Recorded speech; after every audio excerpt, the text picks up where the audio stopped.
we're all in this together, it feels, because, that Joy family, like we were all family. When Joy started in 95, I was right there with all of them, and so it feels like we're all family and we're all in this together. So, yeah. What are your... Yes, go ahead. What are your fondest recollections of the ball player? One of the things I remember, I've been thinking through a lot of the times that we worked together, but I usually, I was on the 6 o'clock news in the morning in the newsroom, and so most of the time, when we were doing the news, and I lived in 10 at the time, so when we were doing the news at 6, most of the time by 4:35, we'll be in the newsroom putting our stuff together to get the news ready at 6. And of course, Komla did the morning show, started at 6. So most of the time he'd be in the newsroom with us. He and Stan and, Malco and Fletchidi and all of us would be in the newsroom getting ready for the news. But one thing I remember with Komla is he was so passionate about his job and, his expectations of himself. He had great expectations of himself that, he didn't just look at himself as doing the morning show, but it was more of a package. So the morning show included, of course, the newspaper review, Ghana Speaks, and, the news itself that came in between the time he did it from 6, and I think at the time it was up till 9. But he didn't see himself as just a presenter during the morning show, but, he would be in the newsroom with us, trying to get, all of us on board. Hey, what is on top of the news right now? What are some of the topics we can talk about for Ghana Speaks? He and Fred, Chidi, and Malco will all of us be in the newsroom just talking and just brainstorming on especially topics for Ghana Speaks. And he was right there with us. Sometimes even when we could be playing, he would come to the newsroom just to double check something with us, in the newsroom, and it was just his passion for the job. It's what I remember so well about him, and it's amazing that, it was nice to just see Komla, climb up his career and do all the great things he was doing at BBC. And I remember so well that even on Facebook, that was one of the places I synced up with him a lot, right? And I remember one of the last conversations he had with me, and honestly, I could not even remember this event. But Komla interviewed, this was actually in May 2013, just last year. I think he had interviewed about 5 African leaders in one of the African countries, and Komla actually tagged me on one of his posts. He says, the first event I ever moderated was a school talent show in Nababraka with Akosia Labi, and he tagged me on this. And I was like, oh my gosh, here's Komla doing so well for himself. The one thing about Komla is he never forgot where he came from. And I've been reading a lot of his, a lot of our friends, their posts, their tributes to him. And there's been a trend in all the things they've been saying about Komla is he never forgot about us. He never forgot about you, about Doreen, about Simone, and, he always had a way to kind of share his success with the people he started working with. And that's just how I remember him. Akosia, thank you very much for joining us on the show. Thank you so much, and I just want to express my sympathy to Kwansma and the kids. I've just been looking at the kids' pictures. I have kids the same age, and maybe younger, and it just breaks my heart, and I just not sure, how to, again, express my sympathy and to just let them know that we're in this together with them. So, we know that he's in a better place, and God is keeping him. So thank you so much for giving me this opportunity to share my memories about somebody that I worked with. Thank you for making time to join us on the show. 18 minutes to 8 on the Super Morning Show. You heard Akosia Labiose in the USA. She worked very closely with Komla Dumor. Back in the studios, we've got Reverend Zigiza Jr. with us. Uncle Tommy and Unfortunate is also around, and so is Komla. Kojo Pankroma. Kojo, welcome to the show. Thanks. How are you doing? I'm fine, thank you. You took over from Komla Dumor immediately after he left for the BBC. What kinds of thoughts ran through your mind at the time you were taking over? At the time I was taking over. They say you should avoid stepping into the shoes of a great man. And so one of the very first things that I think I had to deal with was the greatness of this man. And I think it was Kena Shigwe and a few other persons who helped me understand very quickly that you cannot be a Komla Dumor. So you've got to carve your own niche and walk in that space. I grew up listening to Komla around 97, thereabout. I think he had just taken over from Tommy. And I think I was in GSS 3 at the time, just going about my BC exam. And I just loved the confidence, the sense of substance, the forthrightness with which he did his job. And I recall calling into, I think, DJ Black's show. He was a guest on DJ Black's show, and I was telling him on there that I really wanted to be like him someday. And he said, no, it's not a big deal. You just got to push yourself, learn hard, and work hard. And in fact, later, when I met him here at Joy FM, I told him the story, and then he was like, yeah, we tried to get Black to find the tape for us, but we never found that tape. For me, working with him in that last 1 week before he left, he didn't necessarily do a lot of coaching per se, but by just sitting with him and walking with him, you could learn a lot. Just last week I was talking to Nana and Sakwao about how the whole experience was like, and how my very first day with him through to the end of the week. He was a teacher, he was a mentor. I wake up every morning with my TV on the BBC.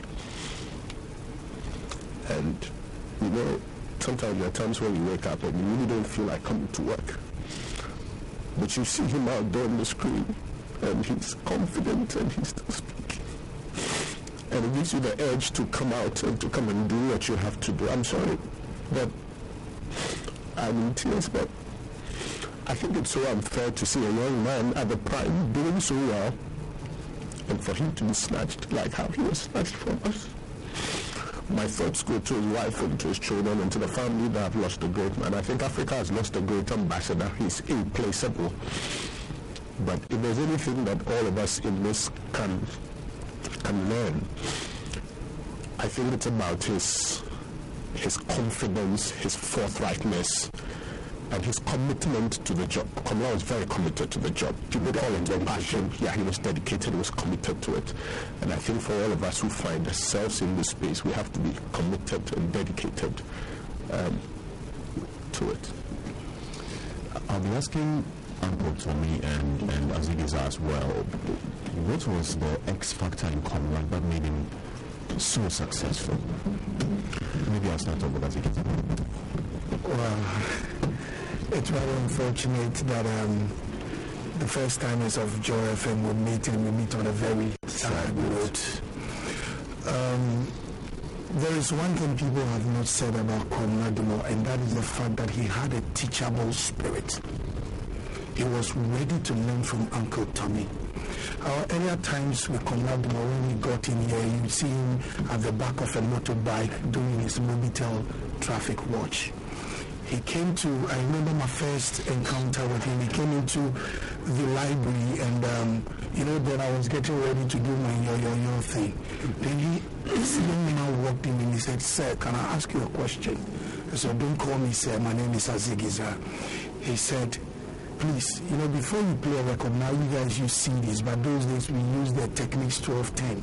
And before you play a record, you need to raise something and then put it on the vinyl before it starts playing." The stylus. Exactly. Then he was like, "How do you call this thing?" I said, "Well, this is the tone and the underneath is the stylus." Then I was like, wow, that was a good one. So that was my first encounter with him. I was like, this young man, I don't know him, but I think he wants to learn. And trust me, Komla Dumor was a brother. It might not be the right time, but I remember there was this day, myself and Akosha Labi were asked to go around. It was a Valentine's Day. We were asked to go around and share stuff for people. And I was in an all red with some weird tail, and I was made a Cupid. When Komla saw me, he said, Charlie, you'll be too dignified to be called Cupid, so I will call you PQ. And that has been my name, and I mean, the way we greet each other, PQ, QP. Komla became big on radio. He had some big shoes to fill in, and he filled in, and he also carved a niche for himself. He became his own man. He was not only big in size, he was also big on radio. No matter where Komla met me, with people, this was the man that taught me how to use the turntable the first time. I couldn't believe it on Saturday. My wife woke me and I said, sweetheart, there's bad news. What is the news? I said, no, I won't believe it until I go to my Joy Online, and trust me, it was a sad day. One thing I remember, there was this day, we used to have Derbers. Yeah. We used to have Derbers right here, and we'll discuss, we'll put every program on the chopping block, we'll discuss it back and forth. And there was this day, things didn't really go well with Komla. So we thought this guy was going to be very bitter about it. But guess what? He saw us the following day when I was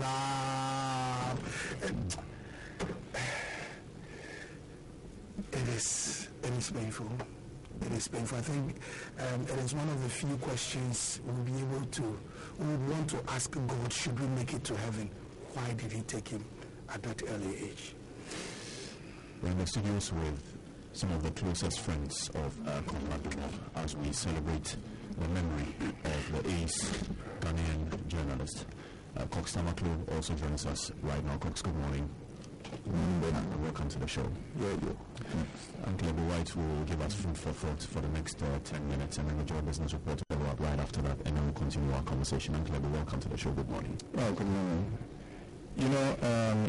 I think it's just said Komla has some big shoes to fill, and that was true. If Komla had tried to be another Tommy Allen Forson, he would have failed, because there was only one Tommy Allen Forson. But Komla, with the help of the team and because of his teachable spirit, was able to cover his own niche and bring such an innovation into the way we consume radio, especially in the morning. But in the 18 years or so that I have been presenting the Weather Report, or what you call Food for Thought, on the Super Morning Show, I've been blessed to have worked with many wonderful hosts of the program. I worked with some for just a few weeks, but others for years. Komla Dumor was the third host I had on the program, and with him I worked for the 10 years he hosted the program. Komla was one of the most hardworking, innovative, and confident people I have ever met. He was witty and humorous. Who can forget the Tom and Jerry games he used to play with Marco Zamello on air in his early days as host of the Super Morning Show? Komla loved to learn, and he never stopped learning.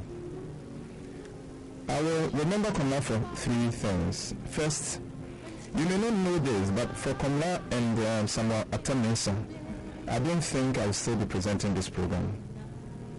Between 1998 and 99, I stopped doing this program because I was being treated with what I thought was contempt by some of those who were producing the program at the time. I would drive all the way to the studio only to be told that my slot had been assigned for something else, or they would put me on air much later than the advertised time. One day, on my way to Joy FM, I had an accident, but I still managed to turn up at the station. I waited patiently, but just when it was about my time to go on air, someone came to tell me that there was no time on the program to accommodate my presentation. That day, as I drove from Joy, I told myself that I was not going back to Joy, and I didn't for some time. A few months later, I was in my office when Komla Dumor and Samuel Atani walked in. Komla said, "Uncle, we want you back."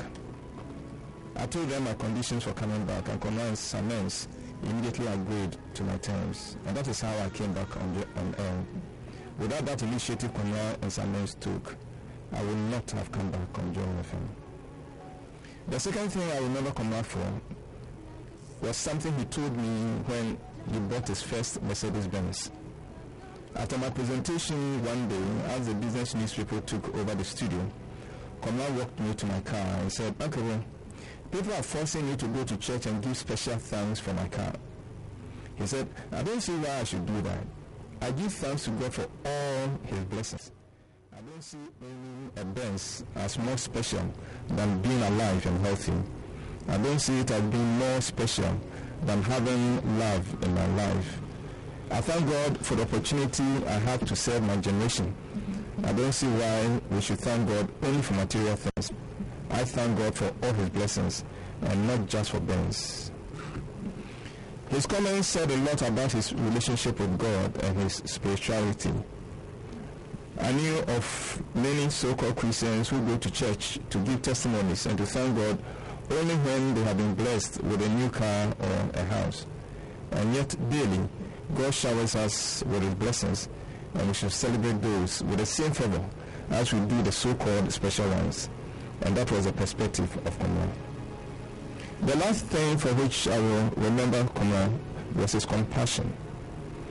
Komla was big in stature and so confident that sometimes he came across as brash. And from a distance, it was easy to conclude that this was a hardcore person. But the truth is, Komla was very sensitive and caring, and he had compassion. I remember the May 19 stadium disaster and his reaction to it. On May 19, 2001, after a match between Accra House of Folk and Asante Kotoko, there was confusion in the stadium that led to a pandemonium and caused the death of hundreds of people. It was the biggest disaster in soccer up to that point. The next morning, Monday, I turned up in the studio to present my program. Komla was sitting in the studio with Komla Japan, the president's spokesman in those days. Both men looked like they had been crying. They had red and bloodshot eyes. I greeted Komla as I always did with a handshake across the console. His was a very firm grip, but on that particular morning, his grip was limp. It was as if life had been drained out of him. His usual upbeat demeanor was subdued and somber. He told me of his experiences as he had followed up from the stadium to the hospital and to the morgue, and had a traumatic experience of counting the dead bodies. He was devastated. It hit me for the first time that Komla cares. That when he sits behind the console, he is not just doing a show, but serving his nation and his countrymen and women. He did not know the people who had died, and yet in his own way he was mourning and honoring their memory. And that for me is what defines Komla. In his acceptance speech, after he had won the GJA Journalist of the Year award in 2003, Komla said that journalists should not pursue excellence for the reward or for awards or for fame, but for the sake of Ghana, because Mother Ghana deserves all the sacrifice any Ghanaian can make. I believe that Komla has done more for journalism in Ghana and indeed in Africa than anyone I know. And his life has a lot to teach all of us. So on Thursday, God willing, I shall bring you the lessons from the life and times of Komla Dumor. For now, my prayers are with Kwansima and the children. My prayers are also with his father and his siblings. Family. And may the soul of that giant, Komla Dumor, rest in perfect peace.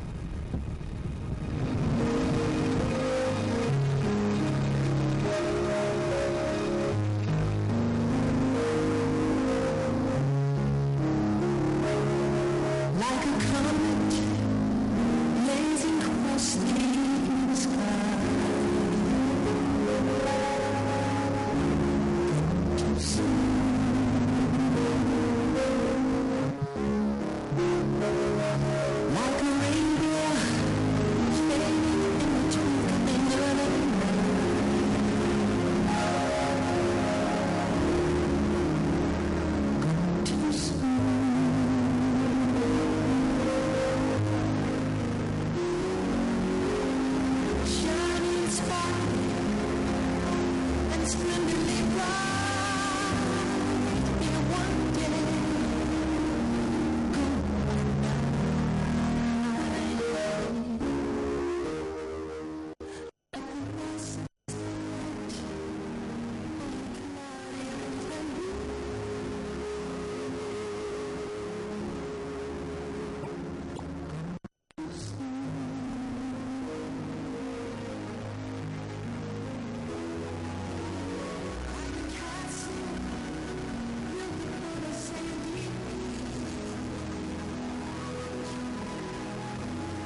Super Hits Radio. Joy 99.7.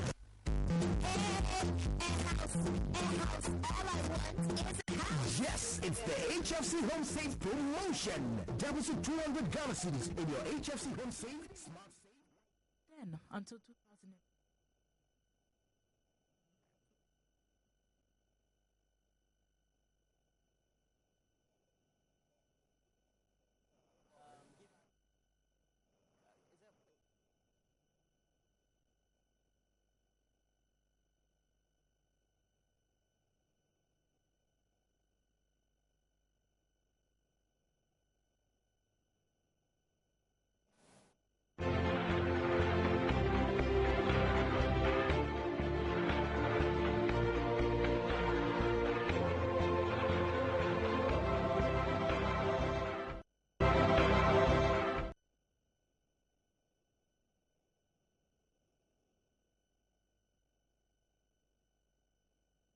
So we've been in the studios of Joy FM, and all those before, during and after colleagues, former colleagues of Komla Dumor, giving their own testimonies as to what good a man he was and how good it was to work with him in Joy FM, but also on other projects as well. Well, we're also doing our own tribute in the studio. We have Oswald George Okainte.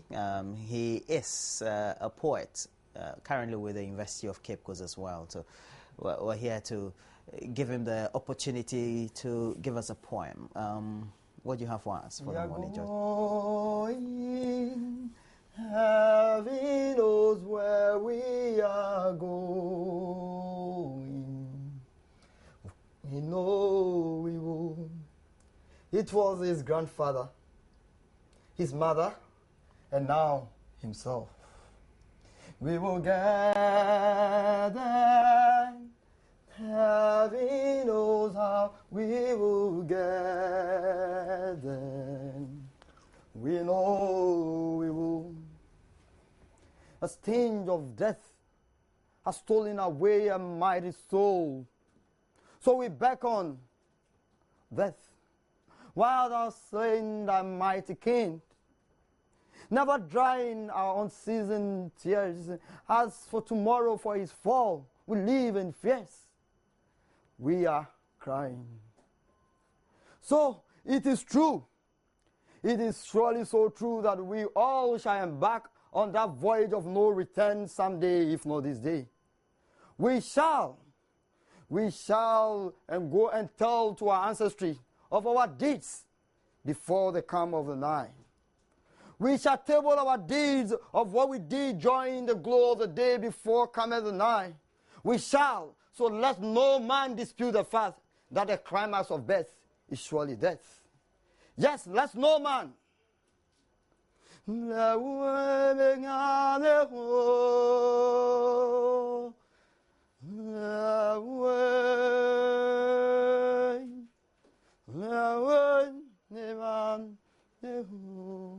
go.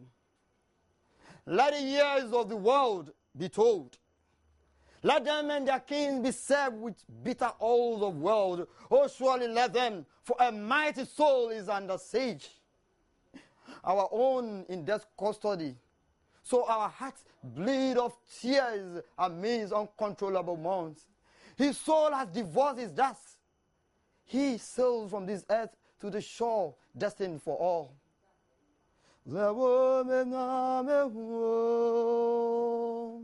Oh, he too is gone.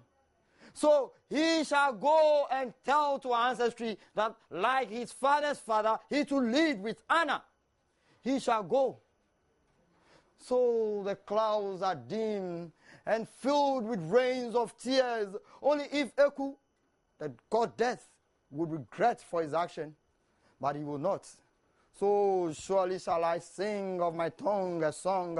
I will sing for long, from moonshine through the dawn, till at last a new day is born.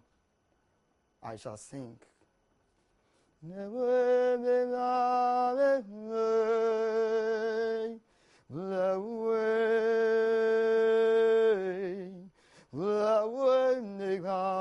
same room. You leave the star, for you walked and scoured the street of skies with twinkles to the eyes of all. You lived, yes, you lived like a mighty baobab. Yet your fall has sudden upon our clouds and dimmed the clouds. Dumor, here have we, your kings and the kings of your queens and the kings, chorus in the village square to sing song for long, through the moonshine, through the dawn, till at last a new day is set to be born.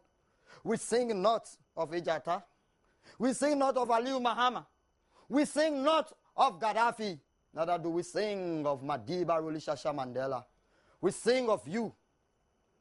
We sing of you, Efo. We sing.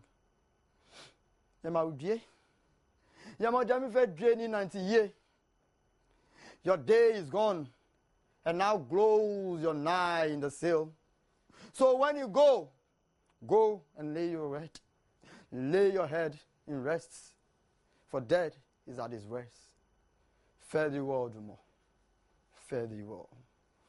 We gather together to ask the Lord's blessing. We sing and rain, since His word to make you.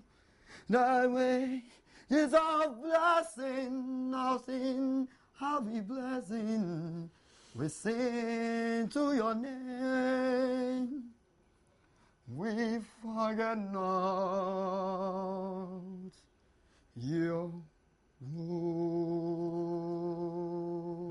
No, did you just write this poem for this very event? Yeah, I just wrote it yesterday. Yesterday. I have a couple of them. You have a couple of them? Couple of them. Yeah. You're students? Or you work with the university? No, I'm now working with Values for Life. I graduated in University of Cape Coast. Okay. Now, basically, when you're writing such poems, what comes into mind? Is it premise on an event that happens? Yes, I did one for a time. That's a book, a whole collection. I did one for Paul Walker. I did one for Mandela. Of course, thanks to joining us, I was paying attention to you, and I came out with a whole book. And I'm working on a book for him too, Fare thee well, Dumor. So, based on the writings, the posts, on TV, on radio, what I hear. So I write from that. I write from inspiration. And we know that there are certain rules when you want to write poetry or you want to write poems. And how do you make sure you follow? There are so many rules, but the fundamental fact is you need inspiration. So you write and let the people get the imagery. The metaphors, the similes you use are able to paint the picture you want to paint. You should be guided by some things, but then it shouldn't be the yardstick, So that is basically from inspiration. Well, there are a lot of people who love poetry. I love reading poems. I'm not a fan of the recitals, but I've really been taken by yours this morning. I'll say that a very good work you've actually done. I wish that you could have another one and give us in the course of time. Oh, yeah, sure. I just talked to the producer. We're going to come with a team, well-dressed, with a flute. The other ones that you did for Mandela, etc., can they also fit for Komla Dumor? I know. I just write for the personality. Okay. I don't just change. So Komla, I'm now on the page 30. Really? You just write. And I have one I just mentioned to your control room. I'm going to bring it so they use as the cover page. And all that. Okay. And thank you very much, George. And we've been having in the studio Oswald George Okainte. He's a poet and giving us that very recital, as many people will call it as well, if it's a rendition. Do you get any inspirations only from Africa or from elsewhere in the world? No, elsewhere. I told you I did one for Paul Walker. Yeah. I just do it, and you're not going to die, but if you die and I love you so much, I will just be writing. I just express my emotion in words, and that's all. So not just local, everywhere. Well, with us on the AM show, on the Joy News channel of Multi TV, of which you have to be watching every day. I do. We thank you very much and congratulate you for this very poetry recital and this very composition you've put together. Thank you very much, and we wish you well, George. But in the meantime, though, how would you describe the man Komla Dumor? Of course, you don't know him personally, but I mean, having watched him, I have heard he's an Odadie. If truly he is, I'm an Odadie, and so I'm so much for the pride for him. And actually, you can't just have someone to get on the BBC to represent the whole of Africa. For the man, he's a star. That's why I said his footsteps carve the street of skies, twinkling to the eyes. That's right. And of course, he's going to be a pillar we're going to look up to. He died so young, a young kindling light which died in the wind. So he's going years to come, centuries to come. He's going to stand a pillar as far as going to look on, going to attract people to look on in order to follow to that one. We don't know if we're going to have someone like Komla Dumor, people like you think. Hopefully, it should be. He's a pillar. Wow. We wish you all the best. Again, Oswald George Okainte is a poet and giving us his own composition this morning. But right now, we have to give you a profile of the man, Komla Dumor. Hello, everyone. Welcome to Focus on Africa from BBC World News. I'm Komla Dumor. Komla Dumor was born on 3rd October 1972 in Accra, Ghana. He graduated with a BA in Sociology and Psychology from the University of Ghana and a Master's in Public Administration from Harvard University. I started out as a medical student, actually studied medicine here in Nigeria, didn't complete it, decided to start again in Ghana, where I'm actually from. He won the Ghana Journalist of the Year award in 2003 and joined the BBC 4 years later. From then until 2009, he hosted Network Africa for BBC World Service Radio before joining the World Today program. We started with Mobitel Traffic Watch. Kudos to Ann Saki, who gave me that job. She was then at Mobitel and thought that I would sound good on the radio. Doing radio traffic news. Remember what things used to say? I must point out that unfortunately I don't think Traffic Watch would work now because the traffic in Accra is simply horrible and horrendous. But back in the day, you'd tell people that there's heavy traffic approaching Tetekwashi if you go through Legon, and now wherever you go, you're going there's heavy traffic. So things are different, but things are the same. Yeah. In 2009, Komla Dumor became the first host of the Africa Business Report on BBC World News. Getting the news right requires a lot of research, attention to detail, the ability to pick out those points that are relevant, and then weave that into a compelling story. That's the craft of news.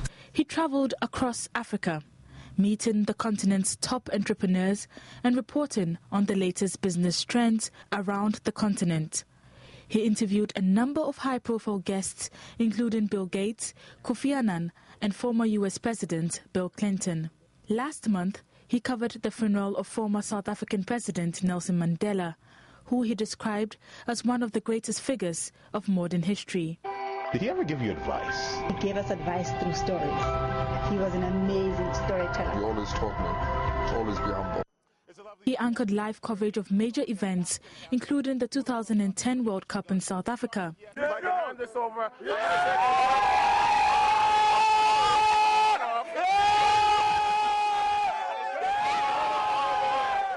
The funeral of Kim Jong-il, the Norway shootings, and the wedding of Prince William and Kate Middleton. In his review of 2013 published last month, Dumor said the passing of Mandela was one of the moments that will stay with him.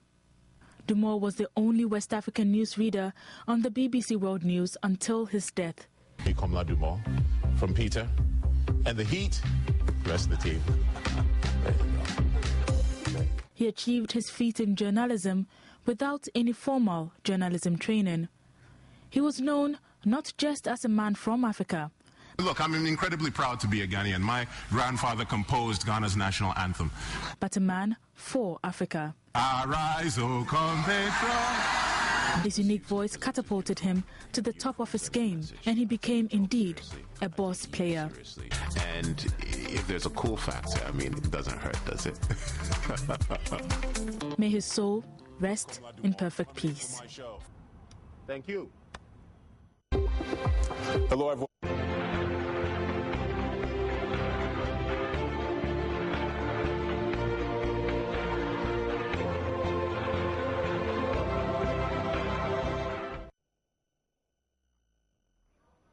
And the man, Komla Dumor, when he was practicing, well, he visited a lot of those communities across Africa. And even when he was in Ghana, he had a lot more detail and paid attention to a lot more insight into the plight of communities. Well, today, in my community segment, we go to Ashaiman, where there's a prevalence of weed or marijuana smoking among young people. We look at the phenomenon and its impact.